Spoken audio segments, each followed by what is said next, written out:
May buntag mga ka-farmers. So nasa tanan nanguha na sa tagkumpay karon mga ka-farmers. So may buntag sa tanan sa mga nag-subscribe na ko kahapon.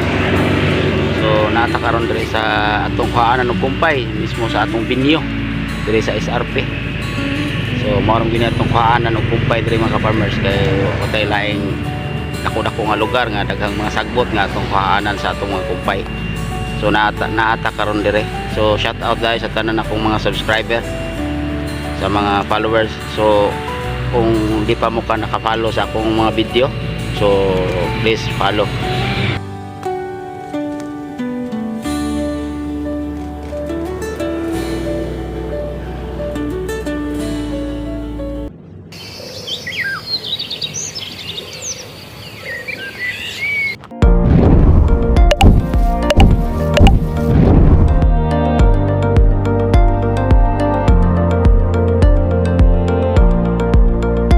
May buntag mga ka-farmers. So nasa tanan nanguha na sa tagkumpay karon mga ka-farmers. So may buntag tanan sa mga nag-subscribe na ko kahapon. So nata karon diri sa atong kuhaanan ng kumpay mismo sa atong binyo diri sa SRP.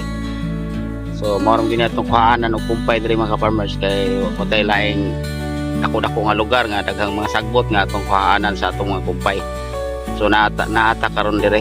So shout out guys sa tanan akong mga subscriber, sa mga followers. So kung di pa mo ka naka-follow sa akong mga video, so please follow. So ako ipakita dahil sa inyo kaning mga kumpay nga atong kuhaan karon. So naata dire mga ka-farmers. So sobra kay kainit. So alas 8 pa lang sa buntag. So init na kaya ang panahon.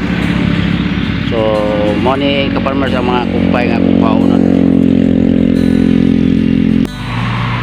So klase atong gikuha mo ni siya dire. So dire mo ni sobra kay kadaghan sa atong kumpay. So mo ni atong i-supply sa atong mga kanding. So hapit na pod mga laya ang mga sagbot dire. So dire sa pikas nga side o tanawa wala na tuos ka init sa panahon.